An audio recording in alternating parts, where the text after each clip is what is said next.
Hello mọi người, hôm nay Vivi lại ăn trứng vữa. Mời mọi người ăn cùng Vivi nhá. Để thỏa đam mê ăn ớt xiêm xanh, Vivi sẽ tráng một ly nghệ nano curcumin mật ong để bảo vệ dạ dày. Đấy, ngày xưa Vi bị đau dạ dày 5 năm luôn á. Nhưng mà từ ngày Vi uống cái này, ăn ớt như bim bim, nhưng mà Vi không thấy bị đau lại. Thật nha.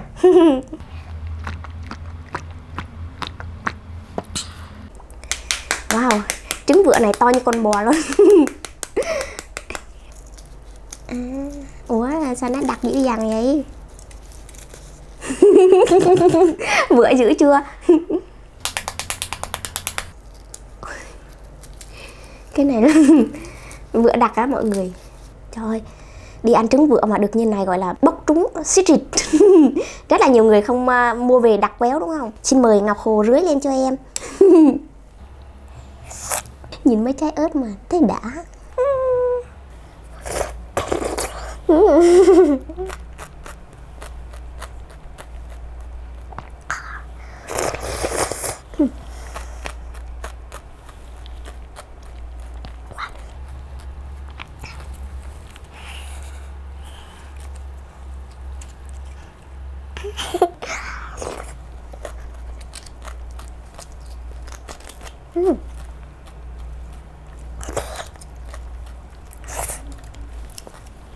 Vì không thích ăn cái mì.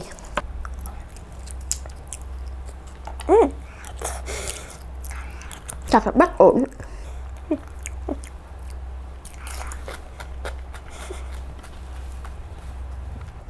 Ngon quá. Lại xít rịt nữa rồi, núng na núng miếng.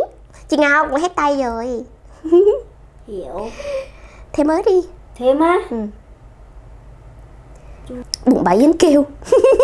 Chứng tỏ Yến làm thèm. Ê.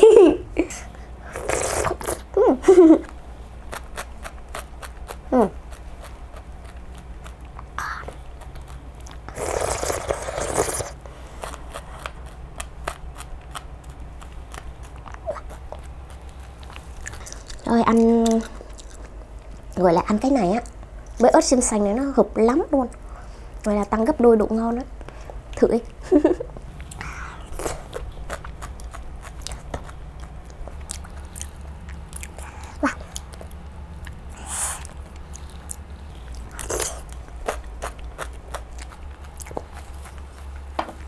Quả trứng nào độ to,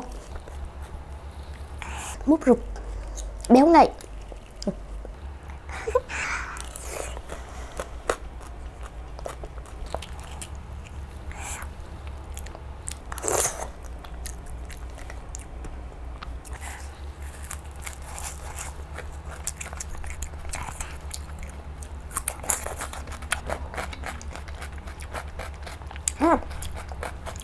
Nè, xịt núng miếng thế này.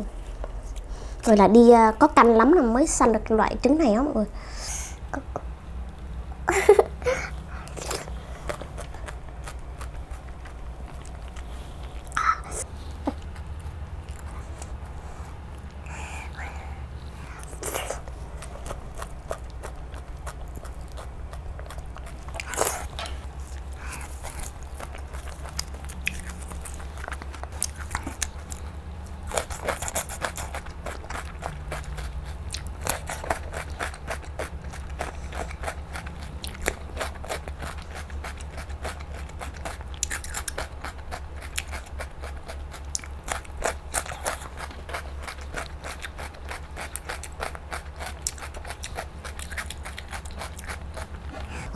Trứng này to quá, vì ăn 5 quả là no lắm luôn rồi.